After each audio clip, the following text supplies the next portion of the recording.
સનાતનીઓ દ્વારા પહેલગામ હુમલાના મૃતકોને શ્રદ્ધાંજલિ આપવા મૌન રેલી તથા ધર્મસભાનું આયોજન થયું। કાશ્મીરના પહેલગામમાં થયેલા આતંકી હુમલામાં જે નિર્દોષ લોકો મોતને ભેટ્યા છે તેના આત્માની શાંતિ માટે સિહોર નગરમાં હિન્દુ સમાજની વિશાળ મૌન રેલી યોજાઈ હતી। મૌન રેલી ગામમાં ફર્યા બાદ ક્રિકેટ છાપરી ખાતે ધર્મસભા યોજાઈ હતી, જેમાં સર્વેશ્વર ગૌશાળાના મહંત તથા વિશ્વ હિન્દુ પરિષદના આગેવાનોએ સંબોધન કર્યું હતું।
સુડતાલીસમાં ત્યારે સરદાર વલ્લભભાઈ પટેલે કીધું હતું કે આ કોમ આધારિત ભાગલા છે, આ ધર્મ આધારિત ભાગલા છે।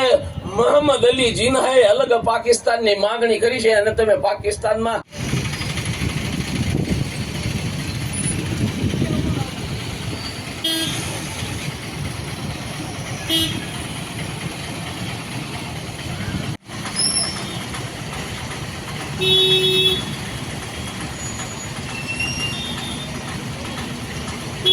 પૂછું કેવા હશો કે હિન્દુ મારી ના બહુ સમજવાની વાત છે।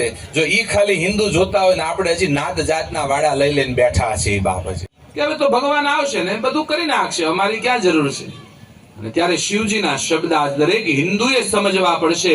દરેક હિન્દુ ભારત માતા કી જય શ્રી રામ, બંને હાથ ઊંચા કરીને જોરદાર જયકાર કરીએ। જય શ્રી રામ, જય જય શ્રી રામ, ભારત માતા કી, ભારત માતા કી।